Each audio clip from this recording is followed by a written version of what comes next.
Scenario 4, black and blue or blue to play. Here's the summary of people's ideas on this one. One person thought, well, hoop one's there for the taking, and anything else that I think of has for me low percentage shots. So I thought, why not take hoop one?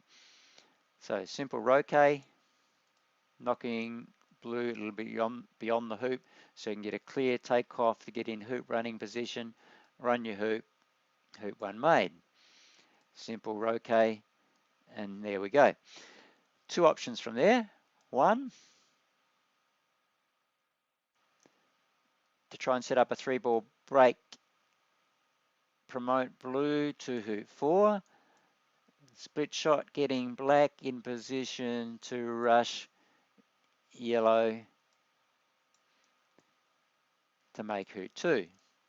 Now, I would have thought that is a fairly low percentage shot, but we'll leave that one there.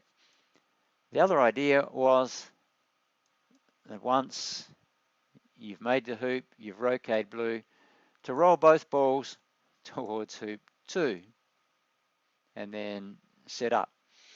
I'm going to leave that option there. You might think about where you would try and set up black and blue. And then given that, you might like to think about when it's yellow and red turns to play, which one would you play, given where black and blue have been set up, and where would you play it, given that yellow and red seem to be wide by hoop 5. So there's the first option. Most people, I think, would agree we should be trying shots with lower percentage perhaps and practicing them. So the next idea was the load and hold. Simple roquet to blue, leaving it in this position as a hold on hoop 1. Taking off with black, ideally to about here, so that with your roquet you can knock red just beyond the hoop, so that with your croquet shot now, you can do a stop shot, promoting red as close as you can to hoop 2 up there, and getting black in a hoop running position. You've made the hoop, and now you can continue with either a 3-ball or probably a 4-ball break involving yellow. So we loaded hoop 1 with blue, we loaded hoop 2 with red, we held the ball black here to run the hoop. It's called a load and hold. Some people think the last bit of that, the holding of black or getting black in position to run the hoop, is a low percentage. So here was another option that someone suggested. Not confident with their load and hold, they thought, I'm going to roquet blue, knocking it a bit beyond the hoop. Yes, I'm going to take off to red again. I'm going to roquet red.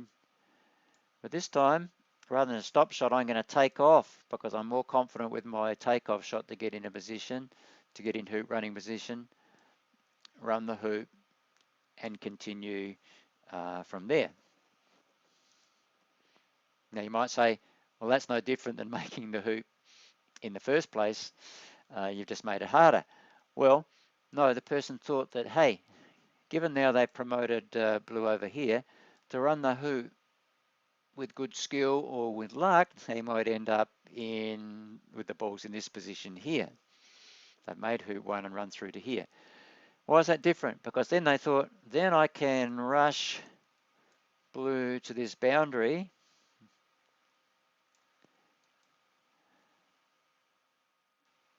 taking off from blue, getting in position to rush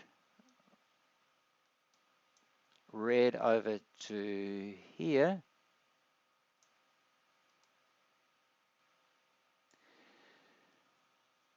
Load hoop 3 with red, it would be a croquet shot, get in a position